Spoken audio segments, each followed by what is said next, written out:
Welcome sa Philippine Island Weather Update. Lagi ninyong kasama sa Balitang Panahon ngayon. So unahin po muna natin na nating latest na satellite image. So currently ay patuloy pa rin po nating binabantayan itong si dating bagyong Pipito na nasa labas na po ng ating Philippine Area of Responsibility at wala na po itong direktang epekto sa anong bahagi ng ating bansa. Papansin din po natin na patuloy din po itong humihina at maaaring malusaw po yan sa mga susunod na araw. So main focus po muna natin yung mga weather systems na nakaka-apekto sa iba't ibang bahagi po ng ating bansa. Unang-una po itong northeast monsoon o hanging amihan na currently ay nakaka-apekto po sa may bandang extreme northern Luzon.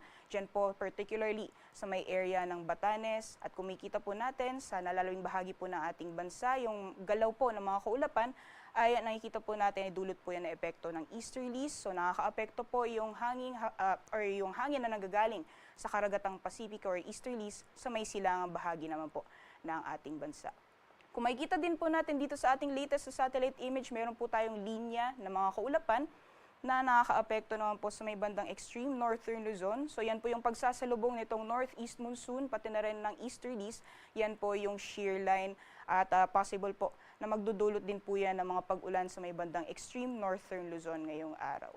So based po sa ating latest sa satellite image, makikita po natin na maalinis po yung area po ng Luzon, pati na rin Kabisayaan.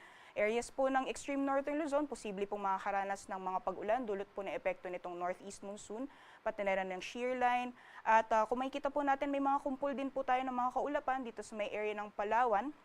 Although nakikita po natin na hindi po tumatagal itong mga kaulapan na ito. So mostly mga isolated thunderstorms lamang po ito. So for the rest or the large portions of the country ay inaasahan po natin na magiging maaliwalas po yung panahon, liban na lang po yung mga posibilidad ng mga isolated thunderstorms o ito po yung mga panandalian na buhos ng ulan na mas madalas nararanasan sa hapon o sa gabi.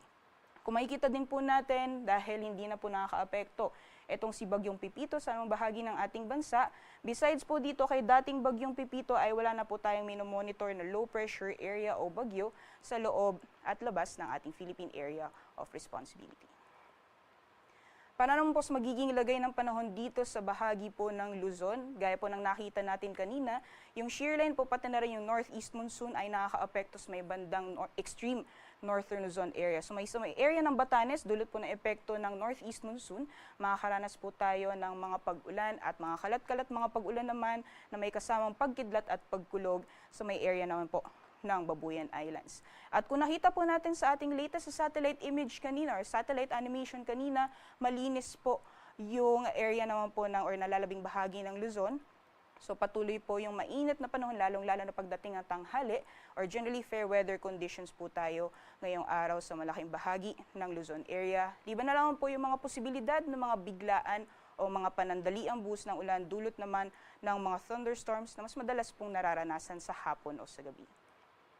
Temperature forecast naman po ngayong araw sa mga piling syudad dito sa Luzon. Sa lawag po, yung temperatura po natin ay maglalaro mula 23 hanggang 33 degrees Celsius.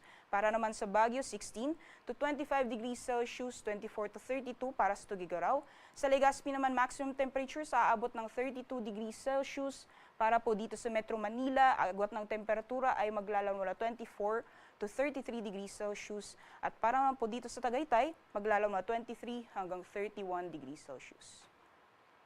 Para naman sa magiging lagay ng panahon dito po sa Palawan, pati na rin sa Visayas, nakita po natin kanina sa ating latest satellite image na may mga kaulapan po tayo na mamataan sa may southern portion ng Palawan. So ngayong umaga, asahan lang po natin na mas magiging madalas yung mga biglaan o mga panandaliang buhos ng ulan. Otherwise po, partly cloudy to cloudy skies po yung inaasahan natin ngayong araw. So generally, magiging maaliwalas pa rin po yung panahon, except na lang po yung mga biglaan na mga pag-ulan dulot ng mga isolated thunderstorms. And for Visayas naman po, ay inaasahan po natin na magiging maaliwalas din po yung panahon ngayong araw, except na lang po yung mga isolated din na mga pag-ulan na mas madalas nararanasan sa hapon o sa gabi. Temperature forecast naman po sa mga piling syudad dito sa Visayas. Maximum temperatures po sa Cebu, sa Iloilo, pati na rin sa Tacloban ay maaaring umabot mula 32 hanggang 33 degrees Celsius. At para naman po dito sa Puerto Princesa, gayon din sa Kalayaan Islands, agwat po ng temperatura ay maglalaro mula 26 hanggang 32 degrees Celsius.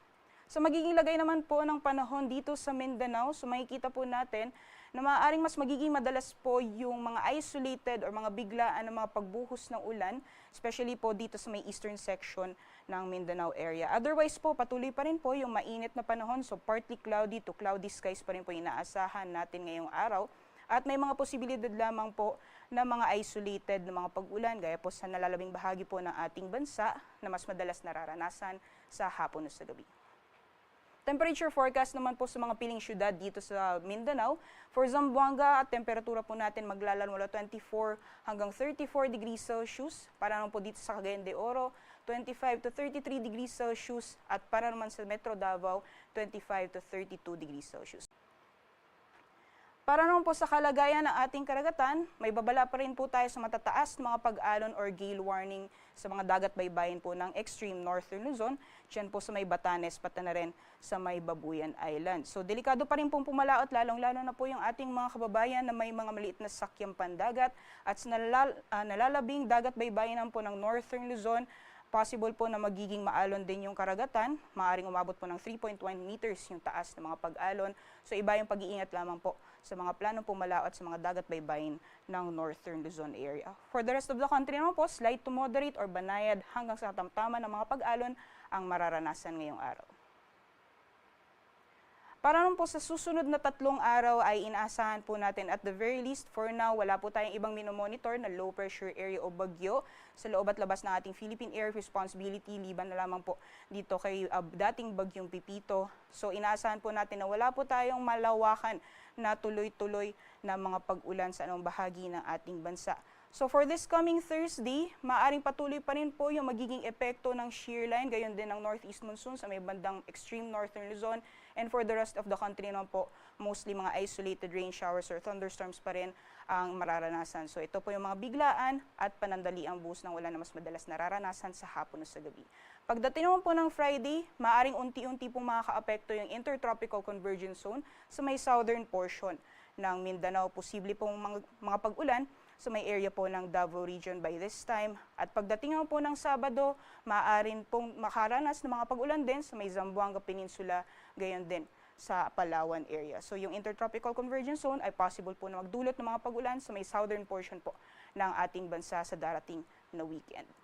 Meanwhile, kung nakikita po natin itong mga kumpul na kaulapan, possible po by Saturday, unti-unti pong bababayan at posible naman po magdulot ng makulimlim na panahon na may kasamang mga pag-ulan sa area naman po ng Cagayan sa darating po yan na Sabado. And for the rest of the country naman po, magpapatuloy pa rin yung generally fair weather conditions, except na lang po yung mga posibilidad ng mga panandalian o bigla ang buhos ng ulan dulot ng mga isolated thunderstorms.